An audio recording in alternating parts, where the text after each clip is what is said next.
Welcome to another Baka commentary video. In this video will be a AMD special edition. I hope you enjoy the video. So AMD finally launched the two graphics cards, the RX 7800 XT and the RX 7700 XT.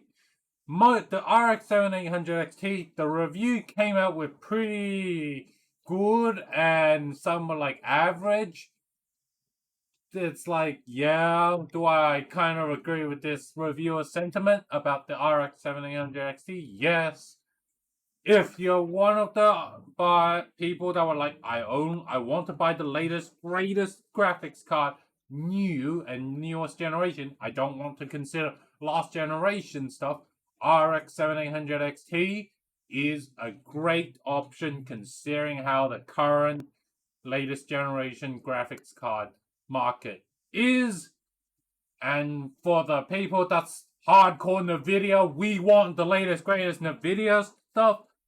I'm sorry, NVIDIA fanboys or whatever long-term NVIDIA fan user.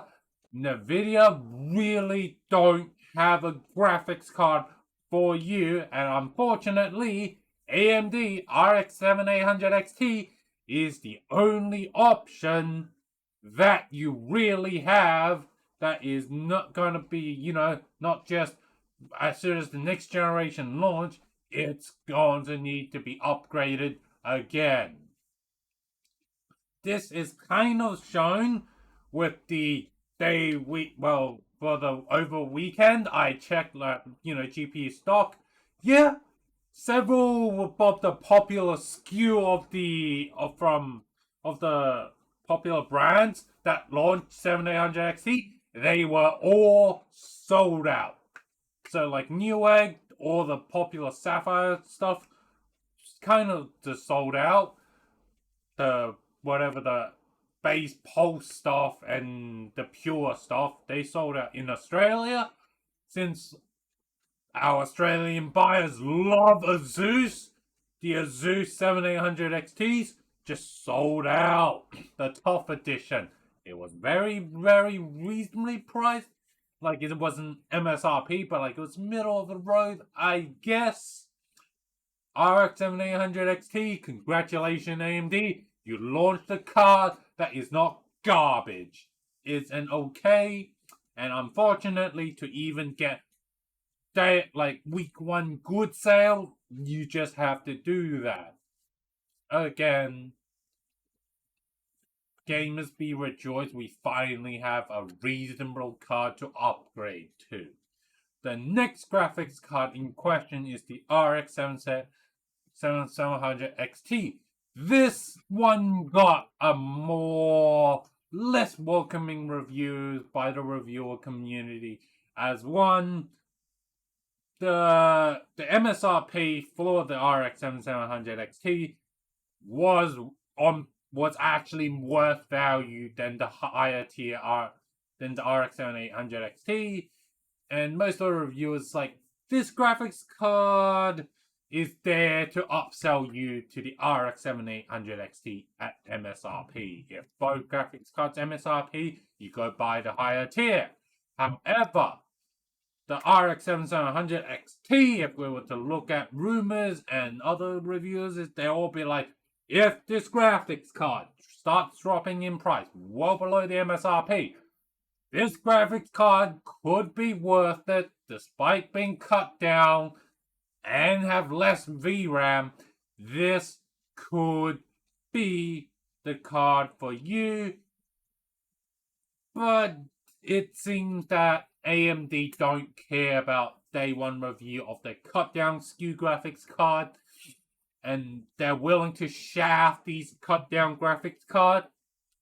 We'll give it a bad day one review, and then later down the road just drop the price of the cut down version of these product and just magically be like, yeah, it's now good value, now go buy it.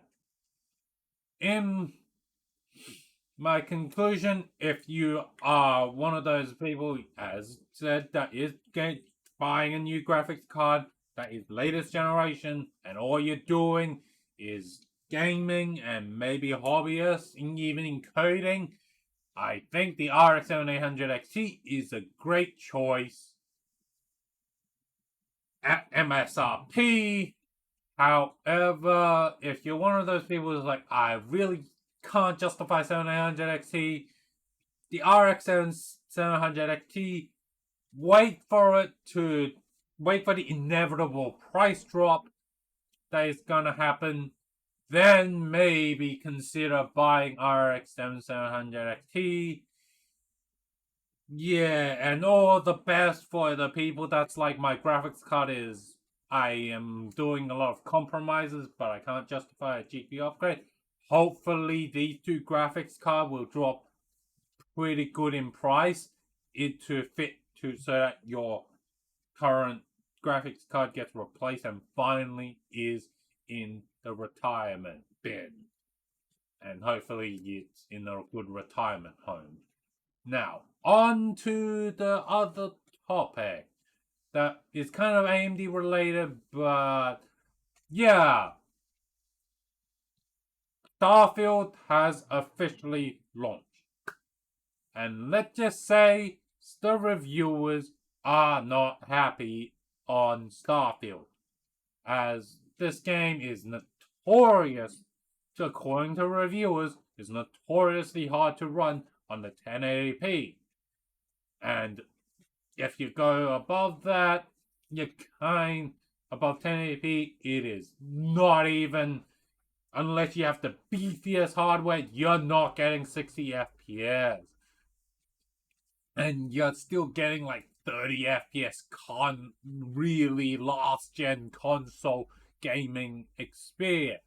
Do I agree that this game is hard to run? Yes, due to the unfortunate Bethesda messy code, and due to the messy coding, it has really made it CPU bound bottleneck on PC.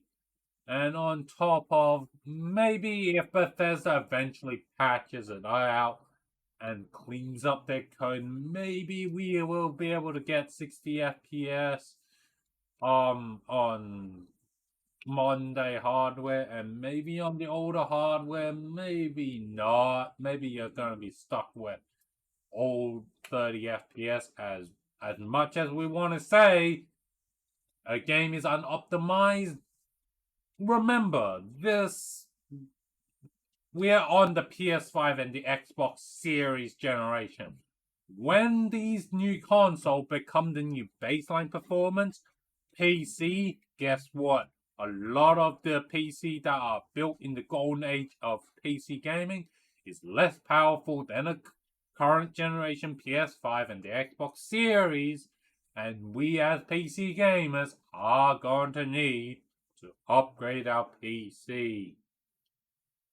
However, on the other hand, the GPU end, Bethesda has really optimized their Starfield for the RDNA architecture, which is no surprise since they have partnered up with AMD and has really nailed down the optimization of,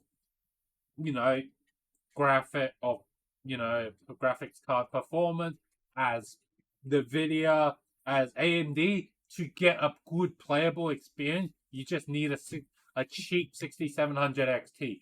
Meanwhile, if you're NVIDIA, you better have, if you were like 30 series, you better have or the 20 series, you better bought the fucking flagship 2080 Ti, 3090, and the 3090 Ti, or else you are not really getting even 30 FPS gaming experience.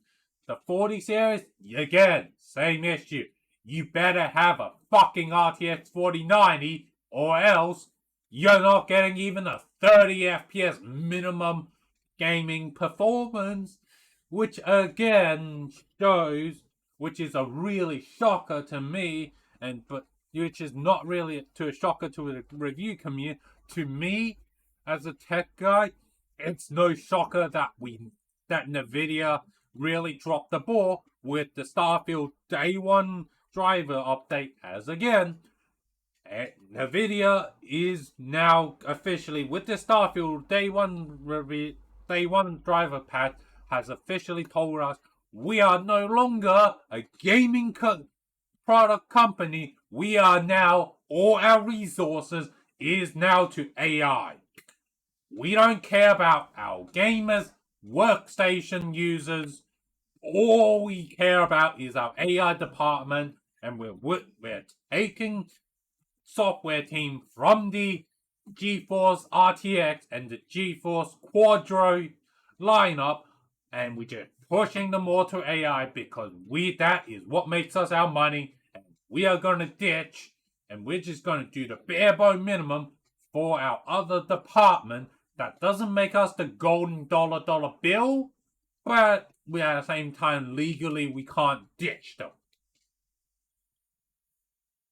Yeah, basically, meh. I hope you guys enjoyed the video. If you do, press the typical like and subscribe. And if you haven't share to grow this community. And I'll see you guys in the next video.